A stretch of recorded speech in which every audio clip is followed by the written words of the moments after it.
Intercontinental Championship, Gunther versus Sami Zayn. I really wanted Chad Gable to get this spot.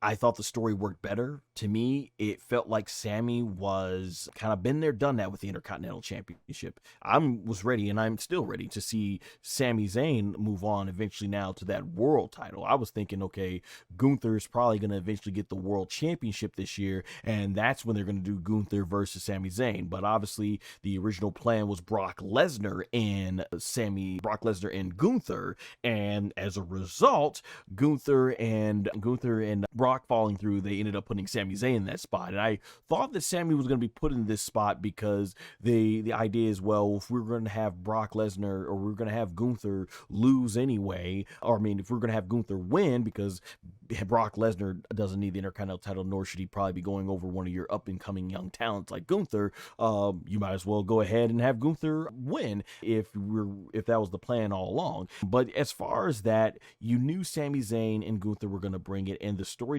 was great. There was a lot of Rocky influence going into this storyline. Just even the camera production, the way they shot everything of Sami Zayn walking through the hallways, talking to his son, his wife, and then being met by Kevin Owens, and then the way his music plays and he goes right through the curtain, and just you see this great shot of him walking into a sea of 70,000 plus people at the stadium. This was fantastic, just fantastic cinematography, honestly, I thought. And then Gunther came out, and as far as this match, man, the audience was definitely hot for this match. They were going at it, lots of chops. You knew you're always going to get a very physical match when it comes to Sami Zayn and especially Gunther. And there were some parts that had me, like Gunther hits the powerbomb on Sami Zayn, and I'm thinking, oh, he's going to kick out, and he does. But then he hits two power bombs later in the middle of the match, consecutively back to back, and I'm like, oh, okay, I guess that's over. Sami put in a good effort, and he kicks out. I'm like, oh, okay, they had me right there.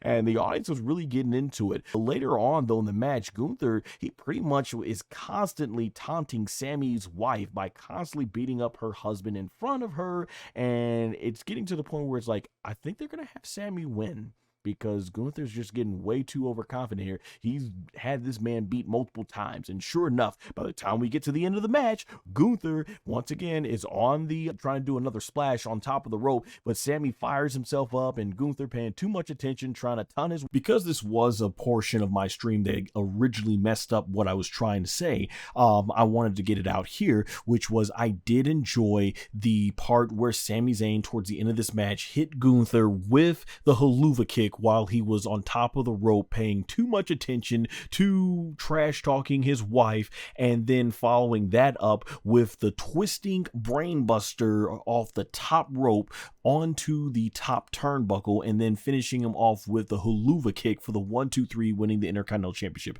That was phenomenal, and from my understanding, this is something that Sami Zayn used on his time in the Indies as El Generico, so that was really good. At the end of the day, Sami Zayn and Gunther really had a good match. Storytelling, would have preferred Chad Gable, but it was a heck of a title reign from Gunther, and I'm looking forward to seeing Gunther and even Sami Zayn as the Intercontinental Champion, both going on to bigger things like the World Championship. So yeah, and I don't know if it got put in there, but I was just saying that Adam Pearce and Nick Aldis, they announced a attendance of 72,543 fans, and that's awesome, because it just goes to show you that even though they got all this sponsorship money, Triple H still has the passion, and that's what's up.